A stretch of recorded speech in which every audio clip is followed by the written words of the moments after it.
À travers un nouveau communiqué publié hier à New York, l'organisation internationale, Comité pour la protection des journalistes, CPJ, s'est une nouvelle fois joint au combat pour la libération des confrères Ferdinand Haïté, Joël Ega et la levée du contrôle judiciaire d'Isidore Kounou.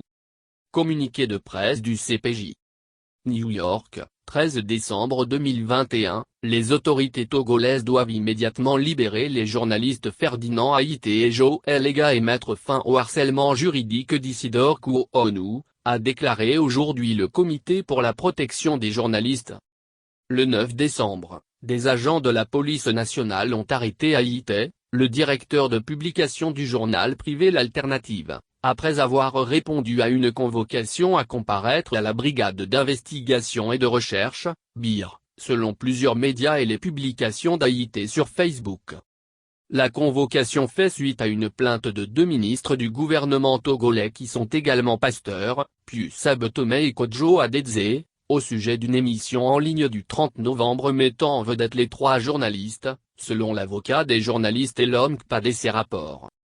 Au cours de l'émission, qui fait partie d'une série intitulée L'autre journal sur la chaîne YouTube de l'Alternative avec plus de 15 000 abonnés, les journalistes ont discuté des allégations de corruption et de manipulation du public togolais par les 2 ministres. Le lendemain, le 10 décembre, la police convoque Ega, le directeur du journal privé Fraternité, et Kounou, le rédacteur en chef de l'Alternative. Ega a ensuite été arrêté et détenu, tandis que Kounou a été libéré le même jour sous contrôle judiciaire, selon les rapports et les publications.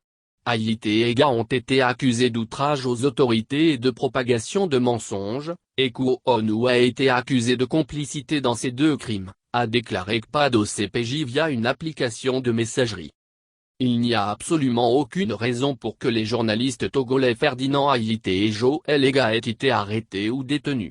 Les autorités doivent les libérer immédiatement et mettre fin au harcèlement juridique d'Isidore Kounou, a déclaré Mutoki Mumo, représentant du CPJ pour l'Afrique subsaharienne, depuis Nairobi. Les lois et les forces de l'ordre du Togo devraient être utilisées pour protéger la presse et garantir qu'elle puisse travailler librement, et non pas pour tenter d'intimider ou de criminaliser le journalisme.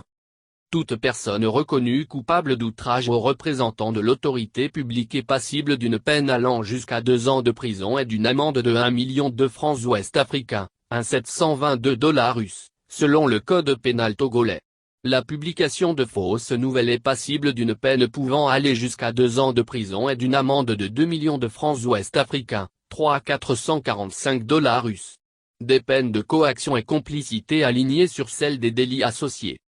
Les délits de presse sont dépénalisés au Togo et donc Haïté n'aurait pas dû être détenu, a déclaré Kpad au CPJ quelques heures après son arrestation. La convocation et l'arrestation de Ferdinand ont eu lieu sans aucune documentation de la plainte, ce que Kpad a décrit comme un abus de pouvoir dans un enregistrement publié sur YouTube par les médias locaux le 10 décembre. On ne peut pas être arrêté sur la simple base d'un appel téléphonique, a déclaré Kpad. Les griefs portés contre des journalistes dans l'exercice de leur profession doivent être évalués au regard des dispositions du Code de la presse et non du Code pénal, a déclaré Isidore Akolor, président du patronage de la presse togolaise, une association locale de médias, dans un communiqué de décembre. 11 déclarations que le CPJ a examinées et publiées par les médias locaux.